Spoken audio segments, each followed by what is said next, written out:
เอาพัวเลยบ่โอ้จุพ่อใหญ่เนาะ เอามือใดเอื่อยสิเอาพัวคือน้องบ่มีคนมักบ่โอ้ขดองแพงบ่ขดองน้องเจ้า20 ล้านเจ้าได้สิเอาเท่าใด30โอ้จะเอาพัวอยู่บ้านใดน้องบ้านปูนใดปูนหินห้องอยู่ใช้ปูนนั่นน่ะปูนหินห้องก็คือปูนหินสว่างเนาะบ้านหินสว่างบ้านปูนบ่เคินนั่นน่ะบ้านปูนหินสว่างเลยทุกคนเลยก็คือขดอง20 ล้านเพิ่นว่าทาบ่ได้ทาบ่ได้มักสาวนี่ก้อนนี่น่ะสาวจังช่วยจัง สวยจังเลยบ่สาวโทช่องเบื้องเลยจับฉากสาวจังนี่บ่จะว่านอนกับเจ้าบ่ได้อุ่นเลยคันท่าจะบ่ไปนอนนำสาวโทนะคันท่าจะว่าอยากอุ่นก็คือเอาผู้บ่าวเลยสาวจังเป็นยังไงหลังจากสาวไทยเอาผัวปะขึ้นฮอดบ่หมู่บ่ขึ้นฮอดเนาะสาวไทย25 ล้านได้ขดองได้จ่าย10 ล้านแต่นี่15 ล้านเจ้าคืออยากเอา30ตีนี้ได้บ่30นะก้อน15 ล้านจ่ายก่อน15 ล้านแต่นี่15 ล้านจ่ายก่อน15 ล้านเราแสดงว่าตีนี้ได้เห็นอะไรบ่ปุตตาเฮ็ดหยังน่ะช่วยเห็นบ่เจ้าของเพิ่นว่าดำกันจังหน่อยได้เบิ่งจากว่าได้บ่ปุตตาเขาเฮียได้โอ้เป็นเจ้าเนาะเป็นเสยได้เรื่องได้เจ้าได้เป็นเนาะบ่เป็นแนวเข้าเฮียผ่านบ่ผ่านแล้วเจ้าต้องเฮ็ดแอโอนนำ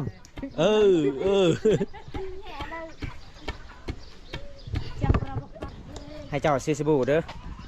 20,000 บาท 20,000 กีบช่วยน้องพี่น้องเห็นวิถีชีวิตน้องกับสงสารน้องหลายทุกคน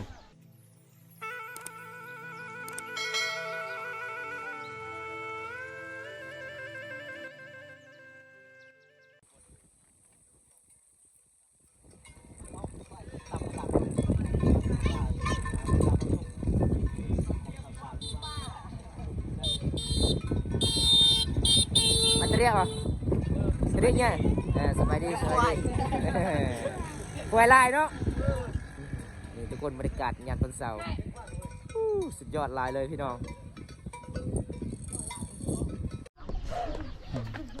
สบายดีน้องสาวสบายดีเอ้าจะตำข้าวผู้เดียวบ่น้องน้องเจ้านี่บ่โอ้เอ้าน้องคือใหญ่กว่าเอื่อยเอาพัวเลยบ่โอ้จุพ่อใหญ่เนาะ เอามือใดเอื่อยสิเอาพัวคือน้องบ่มีคนมักบ่โอ้ขดองแพงบ่ขดองน้องเจ้า20 ล้านเจ้าได้สิเอาเท่าใด30โอ้ก็คือเอื่อยเด้เอื่อยขึ้นก่อนเนาะเพราะว่าเอื่อยเป็นเอื่อยเด้อทุกคนอันนี้จะเป็นสาวจังเลยเพิ่นตำข้าวเป็นหมู่คู่ของสาวโทพี่น้องเลยเพราะว่าบำตาอยากไปอัปเดตวิถีชีวิตน้องแต่ตอนนั้นแต่บ่ได้พอน้องออกให้ออกชวนตลอดมื้อนี้น้องมาแต่ให้แต่ชวนน้องก็เลยตำข้าวทุกคนเลยอันนี้เป็นเอื่อยจ้ะบ่น้าสาวโอ้น้าสาวทุกคนเอ้านี่ล่ะวิถีชีวิตสาวลาวนั่นแม่น้องเจ้ามาตำซอยเลยแม่นี่เด้เอ้าน้องจะเอาผัวอยู่บ้านใดน้องบ้านปูนใดปูนหินห้องอยู่ใช้ปูนนั่นน่ะปูนหินห้องก็คือปูนหินสว่างเนาะบ้านหินสว่างบ้านปูนบ่เคินนั่นน่ะบ้านปูนหินสว่างเลยทุกคนเลยก็คือขดอง20 ล้านเพิ่นว่าทาบ่ได้ทาบ่ได้มักสาวนี่ก้อนนี่น่ะสาวจังช่วยจังสวยจังเลยช่วยจังเจ้าดิอ้าวสาวโทมาด้วยทางหลังโอ้สาวโทมาซอยสาวจังก่อนตำข้าวนี่เพิ่นว่าบ่ไหวแล้วน้องของเพิ่นเอาพัวปะแล้วเพิ่นว่าน้องเมื่อยบ่เอาเจ้าก็ตำซอยน้องเลยกว่าน้องคือเมื่อยกันหากันมาแต่ให้ที่ส่วนก็เมื่อยแล้วมากับบ่สบายนี่บ่สบายบ่แม่นเจ้ามีมักแตงจะปลูกไว้อยู่หั่น2 หน่วยบ่เอาทุกคนน้องก็ตำข้าวได้โอ้บอมตาสิตำคือกันแต่ย่านข้าวของน้องตกหมดทุกคนเลยเพราะว่าอันนี้จะเป็นโขกแบบเขาเจ้ากอเอาบ่คือโขกด้วยไม้เจาะด้วยไม้คือบอมตาตำได้ทุกคนคันตำแห้งเขามันก็หมุนเลยต้องตำค่อยๆให้มันเป็นเสมอต้นเสมอปลายเอาชากตัวใหญ่น่ะเจ้าก็ตัวใหญ่เอาชากใหญ่พุ่นทางหลังพุ่นคนผู้เดียวจับชากช่องอันก็ได้บ่ยังบ่เคยเห็นเนาะ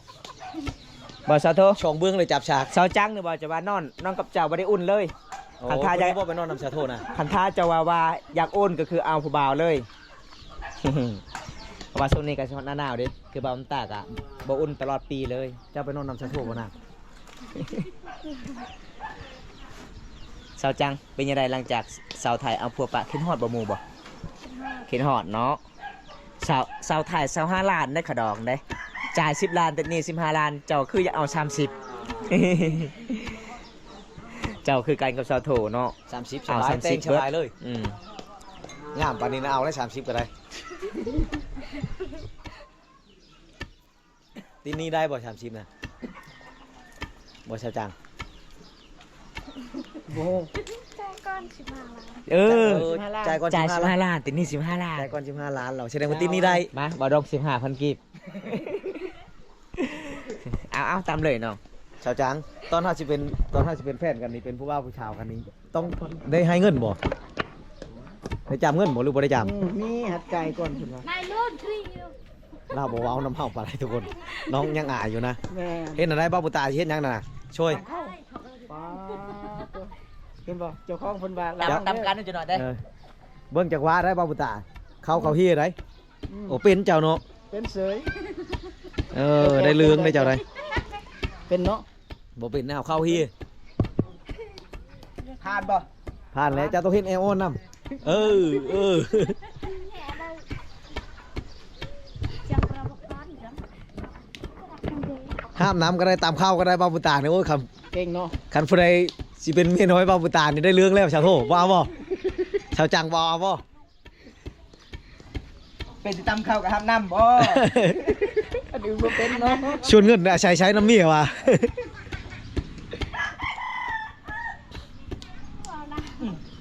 โอ้ยเมื่อยบ่ มุนแล้ว ผัดข้าวก็ได้บ่ เรียบร้อยแล้วบัดนี้ มือก็เอ็นอยู่ท้ายๆเลยเลยขดาวคือ เออ ได้ เอาตอนนี้บอมตามาซอยสาวจังก่อน อันนี้จะเป็นนาสาวของเพิ่นเด้ชนลาเคชนบทนี่เวลาตำเขาบ่ได้ใส่เกิบทุกคน บ่คือบ่ใช่ เห็น ก บ่ ระลงสิพัดบ่ได้พั อั ด นนี้ บ่ นาสาวนี่จะเป็นน้องสาวเกิบบ่มีบ่ ฮะ รอบ เกิบ บ่มีเกิบ เอ้ยบ่มีเกิบทุกคน เกิบคือบ่มีเกิบ บ่มีเกิบเด้พี่น้อง เขาเอา แม่น เด็กก็เกล่าเอา เฮ็ดกุกเล่า เออ เฮ็ดกุกเล่าเพิ่นว่าเฮาตำเขาบ่มีเกิบ ส่วนทางพุ่นเขาเจ้าก็สิเอามากระบอกมาขายบ่สองผัวเมียทุกคนเลย ใช่บริพัตรบอกเขานั่นน่ะเอาคือมีหกชีชงอันอยู่ตารางน่ะคือตามเอาเขาน่ะ อิหยังเนี่ยใส่หยังอีก หกชีเจ้าคือมีคือได้ เอ ตามเอาเขาน่ะ อสูตรของเพิ่นก็บ่แม่นเรื่องธรรมดาเด้อพี่น้อง ขัดใจ หัดไก่ หักกายเนาะ มัน สี ตาย ฮอนหน้าหนาวดิมันตายเลยบ่ หกชีตายแล้ว โอ้ เทเลยเนาะ ยังบ่ตายแต่มันพังแล้ว อะไรเหลือไปอูดอย่างนี้ เออ ไฟอ่อนบ่ ไฟบ่แห้ง ไปบ่แห้ง ก็เลยได้ตามเอาโอ้เราเปลี่ยนได้บัดนี้ได้ เปลี่ยนเบื้อง เมื่อกี้ ได้ นี้เมื่อกี้นี้ชนนี้บัดนี้เอาชนนี้นี่ โอ้สุดยอดเข้าแล้วแม่บ่ซอยเอื้อยเลยแม่จังหน่อยเอื้อยเท่าได้จะบ่ได้ซอยได้น้องเอ้ย น้องบ่นั่นน่ะ น้องเอาผัวแล้วเขาดองชาวลานเพิ่นว่า เอาคือใหญ่กว่าเอ้ยชวนเอ้ยนี่ยังบ่เอาผัวเนาะเลือกอลีเจ้านี่ได้ บ่มีไฟมาก มุ้ยไผมาก เอามาหมูแดงบ่ หมวกแดงล่อได้เจ้าเห็นบ่เจ้าเคยเห็นบ่คนหมวกแดงน่ะบ่เคยเห็นถ้าเจ้าเห็นผู้ว่าหมวกแดงเจ้ามักเราโลด ตอนนี้ไอ้ก็จะชื่อหมวกแดงมาใช้แล้ว แต่ว่าชาวโทว่าโจรว่ะกันใช้หมวกแดงเลย เอาน้องสิตำข้าวให้บ่ทุกคนตำข้าวแล้วคือไปอาบน้ำบ่น้องโอ้น้องตำข้าว อาบอยู่ใช้อาบน้ำนะ ก็มีละพี่น้อง อาบอยู่น้ำ ชี ชี วิตชาว บน ลาว ตัวไม้ไผ่นะบ่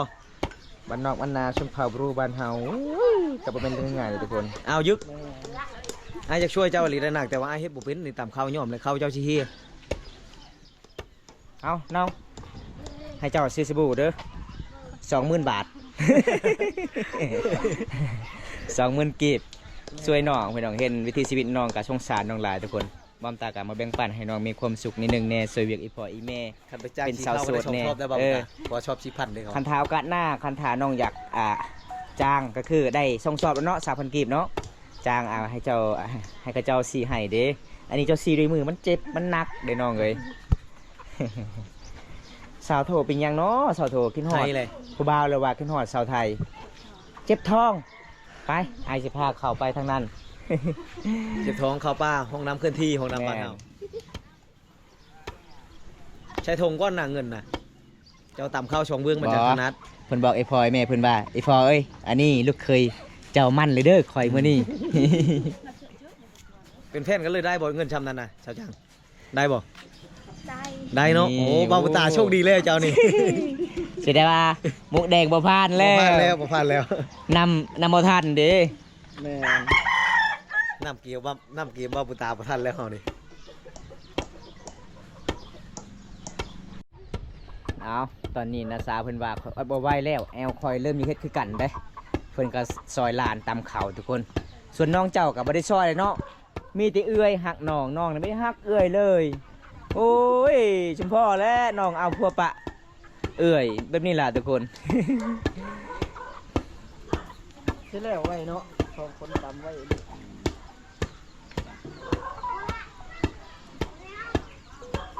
เอ้า สาวจังให้ไปกันเด้อกลับกันเด้อบ๊ายบายเนี่ยบ๊ายบายโอ้เจ้าค่ายไปไม่เท่าโลนึงเท่าไรไม่เท่าฮะ10,000กิบบ่โลนึงเท่าไรเจ้าค่ายมันกระบกนี่ ไหน เออบ่ฮู้แล้ว เจอไปบนผัก เจ้าค่ายนี่โลนึงเท่าไรมันกระบกนี่ฮะ อะไรกี้เต้คนนี้เอ้ยมาให้เต่า อ๋อเจ้าสิค่ายบ่ไม่เจ๊ เจ๊ มันโลมเละไม่เจ๊ไหน จะรับทีกระสายทีน่าจะเราโรทิมหา อ๋อเพิ่นว่าเพิ่นขายโลนึง15ทุกคนอันนี้คือหมู่ของเพิ่นเด้เห็นเจ้าของ ไปแวะเลยดูพี่เติ้ลในจิกมาไหนอ่ะ อันนี้บ่ฮอดโลนี่เนาะเนาะบ่ฮอดโลเนาะบ่ได้ฮอดโลทุกคนเลย มันเจอยังวะ ยังบ่ฮอดโลนี่ยังบ่ฮอดเอาอีเมเพิ่นหาเงินหาคำยามแรงๆเกี่ยวสุดบดเอาหามากระบอกมาขายทุกคนเบิ่งหมู่ของเพิ่นนี่โอ้ยหมู่ก็ญาติกินเนาะ ญาติกินน้ำสะคองได้เห็นบ่หมู่ก็ตุยเพราะว่าหมู่คือสันบดนี่มันกินมากระบอกปลาบ่กับเจ้าเกลือหำแล้วก็เอามันสับพลังไปพร้อมเอาบอนไปพร้อมมาเกลือก็เลยหมูมันตุยทุกคนแล้วเคสนบดนี่เขาเจ้าเลี้ยงหมูบอเลี้ยงไก่เขาเจ้าต้องปล่อยแบบนี้เลยเห็นบ่ปล่อยแบบนี้เลยทุกคน แวะไปถ่ายอะไรประกาศในนี้ออกดูดูอะไร อันนี้ไม่บ่อันนี้ไม่เนี่ย นี่ก็ โดยคุณบาหมูคนเองเลยทุกคน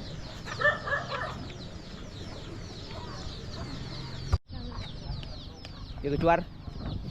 สุกไอเตอะนะร่างเป็นยังไงน้องสีอาบน้ำเลยบ่อ๋อเพราะว่าอันนี้ก็คือเริ่มหนาวเลยเนาะอากาศเนาะอันนี้คือสาวโททุกคนมื้อนี้มาเยี่ยมมายามโดยเฉพาะสาวจังนี่อันนี้คือเอ้ยเพื่อนไปตักน้ำเด้เขตชนบทแบบนี้ตอนนี้น้องสิกลับบ้านเนี่ยบ่สิมือเฮือนเลยบ่น้องอ๋อก็คือจะไปชวนสาวจังไปอาบน้ำแต่สาวจังยังคาเวียดเนาะอ๋อเอาทุกคนอันนี้คือสาวโทคุณงามสาวสวยประจำหมู่บ้านเขตชนบทแบบนี้ล่ะพี่น้อง สดขังบ้า สาวสวยหมู่บ้านโสดข้างบ้านบ่บ่แม่นโสดข้างบ้านไอเห็นโสด2 บาทเลย บ่น้องเป็นยังในหมู่บ้านน้องนี่ข่อยมาแต่กี้แต่ก่อนก็คือหมู่บ้านน้องนี่เวลาใกล้สิฮอดหน้าหนาวนี่หมู่บ้านน้องเขาจะปลูกมักแตงเด้ตามแคมเซปีนี้น้องก็ปลูกบ่บ่ได้ปลูกเป็นยังน้องคือบ่ปลูกมักแตง จะไม่ได้ส่วนหรอก ไม่ได้ชวน ไม่ได้ส่วนก็คือขน้องไม่ได้ปลูกมักแตงคือมักแตงมันก็เป็นเองมันก็มีเนาะมีมันมีจักหน่วยน้องปีนี้ 2 หน่วยปาอย่ากินน้องเบิ่งดิมักแตงโซโทพี่น้องเอ้ย เป็นว่ามีมักแตง2 หน่วยเด้อทุกคนเอาอันนี้เป็นสาวสวยประจำหมู่บ้านแกงอะล่องที่ FC หลายๆคนได้รับรู้สาวโทคนดังในหมู่บ้านนั่นทุกคนเด้ไปเมื่อใดยังเห็นแต่สาวโทเด้เพราะว่าสาวไทยก็เอาพวกปะน้องถ้าอีกเทื่อนึงบำตาเขาจะได้ถ่ายงานแต่งงานอีกสาวโทงานแต่งงานใหญ่เด้อทุกคนจะได้อ้ายเขากลับกันเด้อสาวไทยบ่โอ้ยคอยลงเรื่องมีเอฟซีคนหนึงคอมเมนต์ว่าสาวโทกับสาวไทยนี่หน้าคล้ายๆกันเป็นพี่น้องกันแท้บ่หรือว่าจังได บ่แม่นเป็นหมู่คู่กันซื่อๆโอ้ทุกคนเอ้าจะได้อ่านขอกลับเพิ่นเด้อน้องเด้อเอาบ๊ายบายซีเน่บ๊ายบายไปก่อนล่ะทุกคนบอมตากะสิกลับบ้านนะทุกคนเลยตอนนี้ก็ฮอดเวลา6 โมงแรกนะทุกคนมื้อนี้บอมตากะการเดินทางหมู่บ้านแกงอะลองเฮากะอัปชมวิถีชีวิตสาวลาวเด้บรรยากาศยามแรกวันนี้ก็ได้พ่อสาวจังคนงามสาวสวยประจำหมู่บ้านหมู่คู่ของสาวโถทุกคนเพราะว่ามื้อนี้ก็ไปเยี่ยมไปยามกับบริเฮ็ดแล้วนางเอกบอมตาสาวไทยเอาพัวเลยทุกคนเลยบอมตากะมื้อนี้กะเป็นตะมวนหลายพี่น้องเดินทางเขตชนบทหมู่บ้านเนี่ยเป็นหมู่บ้านนอกที่สุดกับตัวเมืองหมู่บ้านนี่ก็คือเฮาข้ามไปเซละนองมีสะพานไม้ไล่พี่น้องความยาว270 เมตรเด้อทุกคนบอมตากะสิปิดไว้สำนี้ก่อนถ้าบ่ได้รับชมคลิปนี้แล้วก็อย่าลืมฝากกดไลค์กดแชร์กดติดตามฝากเป็นกำลังใจให้บอมตาเฮ็ดคลิปตอนต่อไปพี่น้องคลิปหน้าพบกันใหม่ขอกล่าวคำว่าสวัสดีครับผมบ๊ายบาย